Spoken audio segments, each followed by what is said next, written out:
Hey there, Conflict and Courage, April 23rd. One man's sin, one man's sin.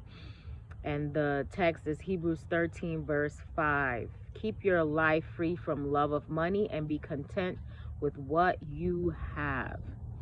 Achan had fostered covetousness and deception in his heart until his perceptions of sin had become blunted and he fell an easy prey to temptation. Those who venture to indulge in a known sin will be more readily overcome the second time. The first transgressions opens the door to the tempter, and he gradually breaks down all resistance and takes full possession of the citadel of the soul.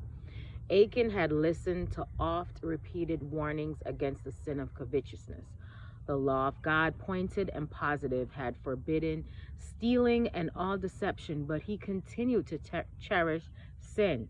As he was not detected and openly rebuked, he grew bolder.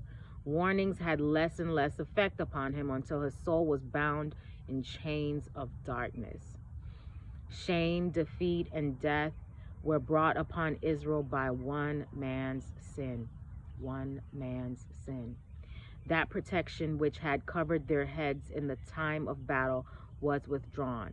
Various sins that are cherished and practiced by professed Christians bring the frown of God upon the church. The influence most to be feared by the church is not that of open opposers, infidels, and blasphemers, but of inconsistent professors of Christ. These are the ones who keep back the blessing of the God of Israel and bring weakness upon the church, a reproach that is not easily wiped away. Christianity is not to be merely paraded on the Sabbath and displayed in the sanctuary. It is for every day in the week and for every place.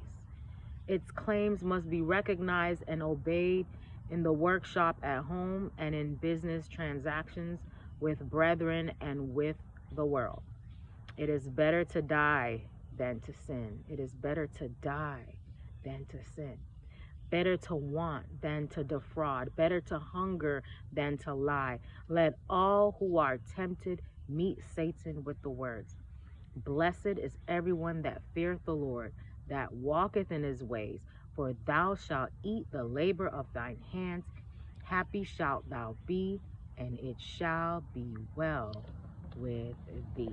Hope you have a great day today. Live courageously.